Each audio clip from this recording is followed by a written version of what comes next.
اعوذ باللہ من الشیطان الرجیم بسم اللہ الرحمن الرحیم قل امر ربی بالقسط، کہہ دیجئے اے نبی کہ میرے رب نے تو حکم دیا ہے انصاف کا، عدل کا، توازن کا۔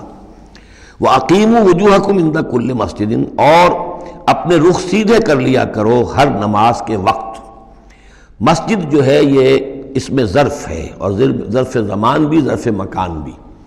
مسجد سجدے کی جگہ بھی مسجد ہے، اور سجدے کا وقت جو ہے ظرف زمان وہ بھی مسجد ہے۔ وَادْعُوهُ مُخْلِصِينَ لَهُ الدِّينَ، اور اس کو پکارا کرو، اس سے دعا کیا کرو، لیکن اس کے لیے اپنی اطاعت کو خالص کرتے ہوئے، یعنی اللہ تعالیٰ سے دعا کرنے کی ایک شرط ہے، اس کی اطاعت کو اپنے اوپر لازم کرو۔ جیسے کہ سورہ بقرہ میں ہم جہاں روزے اور رمضان کے احکام اور حکمتوں کا بیان ہوا ہے، اس میں فرمایا گیا وَإِذَا سَأَلَكَ عِبَادِي عَنِّي فَإِنِّي قَرِيبٌ أُجِيبُ دَعْوَةَ الدَّاعِ إِذَا دَعَانِ فَلْيَسْتَجِيبُوا لِي، میں تو ہر ایک پکارنے والے کی پکار سنتا ہوں، اس کی دعا کو قبول کرتا ہوں، لیکن اسے بھی چاہیے کہ میرا کہنا مانے، اور یہ کہنا ماننا جو جزوی نہیں ہوگا۔ ادخلوا فی السلم کافہ، داخل ہونا ہے تو پورے پورے ہونا ہے۔ تو فرمایا کہ مخلصین لہ الدین، اپنی اطاعت کو اس کے لیے خالص کرتے ہوئے، یعنی اس کی اطاعت کے دائرے کے اندر تو اور اطاعتیں ہو سکتی ہیں۔ والدین کا حکم آپ مان لیجئے جس میں کہ اللہ کی معصیت نہ ہو، اساتذہ کا حکم، حکام کا حکم جس میں اللہ تعالیٰ کے کسی حکم کی نفی نہ ہو رہی ہو، وہ ساری اطاعتیں اپنی جگہ پر ہوں گی، لیکن لا طاعۃ لمخلوق فی معصیت الخالق، مخلوق میں سے کسی کی اطاعت نہیں کی جائے گی جس میں خالق کی معصیت لازم آ رہی ہو۔ وَادْعُوهُ مُخْلِصِينَ لَهُ الدِّينَ كَمَا بَدَأَكُمْ تَعُودُونَ، جیسے اس نے تمہیں پہلے پیدا کیا تھا اسی طرح تمہارا اعادہ ہو جائے گا، تم دوبارہ بھی پیدا ہو جاؤ گے۔ فَرِيقًا هَدَىٰ، ایک گروہ وہ ہے کہ جس کو اللہ نے ہدایت دے دی ہے، وَفَرِيقًا حَقَّ عَلَيْهِمُ الضَّلَالَةُ، اور ایک گروہ وہ ہے کہ جس کے اوپر گمراہی مسلط ہو چکی ہے، جس کے حق میں گمراہی ثابت ہو چکی ہے، یعنی ان کی روش کی وجہ سے، ان کی ضد، ان کی ہٹ دھرمی، ان کے تعصب، ان کے حسد، ان کے تکبر کی وجہ سے اب وہ مستحق ہو چکے ہیں۔ حق علیہم الضلالہ انہم اتخذوا الشیاطین اولیاء، اور یہ اس لیے کہ انہوں نے شیطانوں کو اپنا رفیق اور ساتھی بنایا، من دون اللہ، اللہ کو چھوڑ کر، ویحسبون انہم مہتدون، اور سمجھتے یہ ہیں کہ ہم بہت ہدایت پر ہیں، سیدھے راہ پر ہیں۔ یا بنی آدم خذوا زینتکم عند کل مسجد، دوبارہ پھر اے آدم کی اولاد اپنی زینت لے لیا کرو۔ خذوا زینتکم، یعنی لباس جو ہے جس کو کہا گیا ریشہ تمہارے لیے آرائش ہے، یہ تمہاری لیے زینت ہے، اللہ نے اتارا ہے اپنی آرائش کا سامان، اور یہ کہ نماز کے لیے جب انسان آئے تو اچھا لباس پہن کر آئے۔ ہمارے ہاں عام طور پر الٹی روش چلتی ہے، دفتر جا رہے ہیں تو وہ بہت اچھا لباس ہے، مسجد جا رہے ہیں تو وہ چاہے میلے کپڑے پہن کے چلے گئے، لیکن یہاں اللہ تعالیٰ فرما رہا ہے یہ نہیں، میرے پاس آتے ہو، میرے دربار میں آتے ہو تو اچھا لباس پہن کر آؤ۔ یا بنی آدم خذوا زینتکم عند کل مسجد وکلوا واشربوا ولا تسرفوا، اور کھاؤ پیو اور اسراف نہ کرو۔ جو کچھ چیزیں ہم نے بنائی ہیں وہ بہرحال اس لیے بنائی ہیں کہ بنی آدم جو ہے ان کی خوراک کے کام آئیں، جو اچھی چیزیں ہیں۔ انہ لا يحب المسرفین، ہاں وہ اسراف کرنے والوں کو پسند نہیں کرتا، ضائع کرنا، ضرورت سے زیادہ خرچ کرنا، یہ چیزیں جو ہیں یہ اللہ تعالیٰ کو پسند نہیں ہیں۔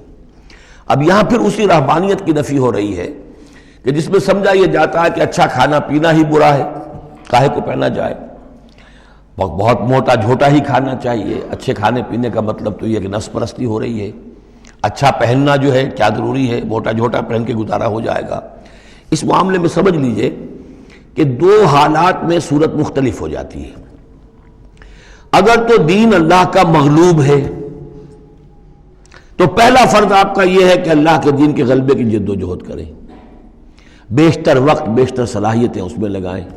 ظاہر بات ہے اچھا کھا ہی نہیں سکتے، اچھا پہن ہی نہیں سکتے، یہ اس کا منطقی نتیجہ ہو جائے گا۔ یہ اس لیے نہیں کہ رہبانیت کی وجہ سے نہیں کر رہے، اس وجہ سے کہ ممکن ہی نہیں۔ آپ اپنے اسی وقت کو لگائیں گے زیادہ کمائی کے لیے، محنت کریں گے دنیا کے لیے، زیادہ کمائیں گے تو اچھا کھائیں گے، اچھا پہنیں گے۔ آپ نے تو اپنا وقت جو ہے وہ لگا دیا ہے اللہ کے دین کے لیے، اگر لگائیں گے نہیں تو دین غالب کیسے ہو جائے گا؟ خود بخود تو نہیں ہوگا، آسمان سے تو نہیں ٹپک پڑے گا دین، اللہ فرشتے تو نہیں بھیجے گا دین غالب کرنے کے لیے، غالب تو آپ کو کرنا ہے۔ لہذا اس صورت میں تو نیچرل یہ ہو جاتا ہے کہ پھر کم سے کم کرو، کم سے کم کرو، کم سے کم کرو، اپنے معیار زندگی کو اور نیچے لاؤ اور نیچے لاؤ اور نیچے لاؤ، تاکہ زیادہ سے زیادہ وقت، زیادہ سے زیادہ اپنی صلاحیتیں، زیادہ سے زیادہ اوقات، زیادہ سے زیادہ اپنے وسائل کو آپ فارغ کر سکیں اللہ کے دین کے لیے۔ لیکن اس حالت میں یہ جو ہوتا ہے یہ کسی رہبانیت کی وجہ سے نہیں ہے، جیسے کہ صحابہ کرام نے سختیاں جھیلی، بھوک برداشت کی، گھر بار چھوڑے، لیکن وہ کسی رہبانیت کے نظریے کے تحت نہیں تھے۔ وہ ایک مثبت جہادی نظریہ ہے، جد و جہد، انقلابی جد و جہد۔ اور اس انقلابی جد و جہد میں تو دنیا میں جو بھی کوئی آئی ہے پارٹی، ریولوشنری پارٹی، اسے یہ سختیاں جھیلنی پڑی ہیں، چاہے وہ کمیونسٹ ہو یا کوئی اور ہو۔ انقلاب تو اس کے بغیر آتا ہی نہیں ہے۔ البتہ اگر دین غالب ہو گیا، قائم ہے، اب گویا کہ جو ریاست ہے، اسلامی ریاست ہے، نظام خلافت ہے، اب آگے دین کو پھیلانا اور عام کرنا اور مزید اس کے غلبے کی جد و جہد کی توسیع جو ہے یہ ریاست کے ذمہ آ گئی۔ ریاست جو بھی اپنے شہریوں کے اوپر اس کے لیے بوجھ ڈالتی ہے، جو ٹیکس ڈالتی ہے، یا جو بھی والنٹیئرز مانگتی ہے، یہ لڑائی جو ہے ڈرافٹنگ کرتی ہے، وہ ٹھیک ہے، اس کے مطابق اگر اسے چاہیے 10,000 آدمی نکل آئے، باقی کی طرف سے یہ فرض کفایہ ادا ہو گیا۔ ریاست کے قائم ہونے کی شکل میں صورتحال بدل جاتی ہے۔ اب آپ اپنے گھر میں رہے، جو وقت آپ کے پاس ہے آپ اچھا کمائیں، اچھا کھائیں، اچھا پہنیں، کوئی حرج نہیں۔ آپ اپنے بچوں کو بھی اچھا کھلائیں، حلال سے کمائیں، اچھا کھلائیں۔ کوئی اسی طریقے سے کوئی آپ کو علمی کوئی آپ کا پرسوٹس ہیں، ایکیڈیمک پرسوٹس ہیں، ان میں لگے، یا یہ کہ اگر آپ نوافل میں لگنا چاہتے ہیں نفل پڑھیں اور اس کے ترقی جو ہے، اپنی روحانی ترقی جو ہے وہ تقرب بالنوافل کے ذریعے سے کرتے چلے جائیں۔ تو یہ تینوں راستے جو ہیں انسان کے لیے کھلے ہوں گے۔ کب؟ جبکہ دین غالب ہو۔ اس بنیادی بات کو بھی لوگوں نے سمجھا ہے، اس لیے وہ رہتے ہیں کنفیوژن میں۔ صاحب اولاد کا بھی حق ہے، صاحب بیویوں کا بھی حق ہے، اس کا بھی حق تو سب کا ہے، لیکن یہ کہ وہ جو صحابہ کرام کو یاد نہیں تھا کہ ان کے بھی حقوق ہیں، یا ان کا دین اور تھا، ہمارا دین اور ہے؟ کیا حضور کو پتہ نہیں تھا کہ میری ازواج مطہرات کے بھی دین ہے، ان کا بھی کیا بھی حق ہے؟ انہوں نے ذرا اپنے نفقے کے اندر اضافے کا مطالبہ کیا تو گویا کہ ایلا کا معاملہ کر لیا، گویا کہ طلاق کی دھمکی دے دی۔ یہ کیوں ہوا؟ کیا ان کے جو خاندان والے تھے ان کا حق نہیں تھا؟ ان کو وہ چھوڑ کر آ گئے مکے میں اور بھیڑیوں کے حوالے کر کے آ گئے، گویا کہ قریش کے سرداروں کے حوالے ان کے رحم و کرم پر چھوڑ کر آ گئے نا مدینے، جن کو ہجرت کا حکم ملا ہے۔ یہ ساری چیز دین میں یہ ہے، دو شکلیں مختلف۔ ایک ہے دین مغلوب ہے تو پہلا فرض ہے یہ کہ دین کو غالب کرنے کی جد و جہد کرو، ایک جماعتی زندگی کے اندر منسلک ہو کر تن من دھن، ان صلاتی و نسکی و مایایا و مماتی للہ رب العالمین، کم سے کم نکالو اپنے لیے، کم سے کم۔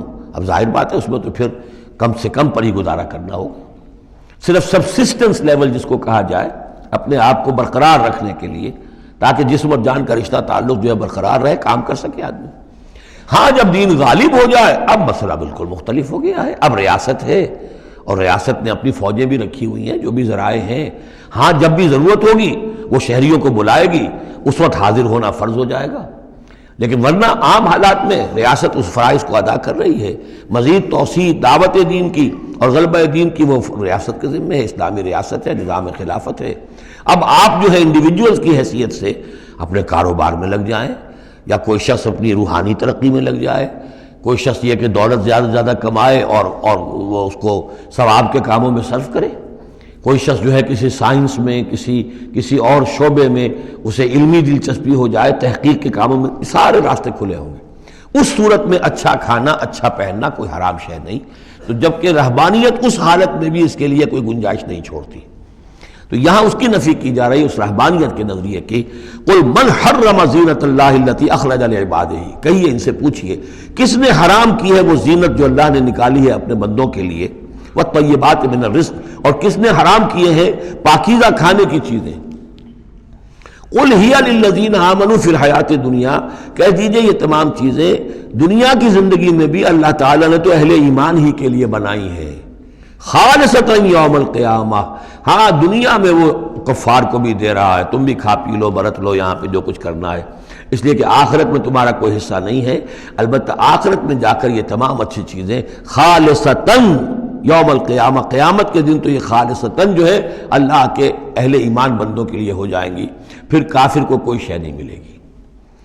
کذالک نفصل الآیات، اس طرح ہم اپنی آیات کی وضاحت کرتے ہیں، لقومی یعلمون، ان لوگوں کے لیے جو علم رکھتے ہو یا جو علم حقیقی حاصل کرنا چاہیں۔